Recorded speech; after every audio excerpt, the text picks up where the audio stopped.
Dalawang simbahan lang naman yung pinuntahan namin sa ilang oras naming paikot-ikot dito na para bang marami siyang pinagdadaan. Halata hindi.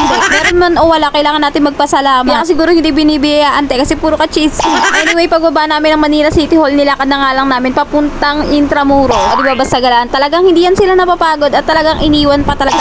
Kailangan muna tayong promotional video for today's video. Basta naintindihan mo naman, okay na yun. Day off ko ngayon bilang isang affiliate pero hindi ako magdi-day off sa pagiging referee sa kanila. Literal talaga nakakaawa, iwan, nakakapagod ka sa akin. Kaya sabi ko tumigil na sila kasi magaganda-gandahan muna ako. Minsan lang naman to, kaya pagbigyan nyo. Iniwala nga kayo sa hindi, sunscreen lang naman yung gamit ko dyan. O diba, naisingit pa nga. Paalala ko lang, day off mo ngayon. Sa ngayon tayo full church pa yung mga yan, wag lang talaga malulooban. Sobrang ganda nga dito, wala nga nakaalala sa kanila magmerienda. Kasi sobrang ganda nga nung paligid, parang bumalik ka talaga sa nakaraan mo. Gantong nakaraan nga lang yung binabalikan, hindi yung nakaraan yun ng ex mo. Hala hindi ka nagkakamali. Pagdating nga namin dito, may bata nga agad na nakapansin. Ano sabi mo?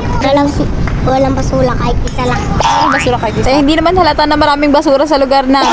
Kaya pagpunta mo nga lang dito para ka talagang nag-time travel. Ito talaga yung proof na hindi mo kailangan sidurain mo. Kaya nagulat ako, may Starbucks pala dito. Yung aura ng building, para kang pinatawag ng Gobernador Rosilio dahil may meeting kayo. Pero may dala kang caramel macchiato. Kaya alising ko na nga ng hapon na makaramdam sila ng gutom. Kaya dumiretso na nga kami dito sa Barbaras para kumain kami sa may Balay Pandesal. Pagpunta nga namin dito, napansin ko nga lang mas marami pa nga yung turista kumpara sa mga Pilipino. Habang nag-ikot kami, napansin ko may iba pala nagpo-photoshoot dito. Parang mostly pre-up for wedding kasi ang ganda talaga ng lugar. Gusto pa sana pumunta namin sa Dangyon pero hindi na kaya ng oras dahil gagabihin na kami. Yung kabayo, parang gusto talaga nilang iuwi. Baka akala nila oversize puppy. Oh, lalapit. Okay, medyo kinabahan talaga ako kasi baka sabay-sabay kaming masipa. Ito lang naman yung ganap namin sa buhay. Hindi mo kailangan mag-stock kasi mag-update naman ako.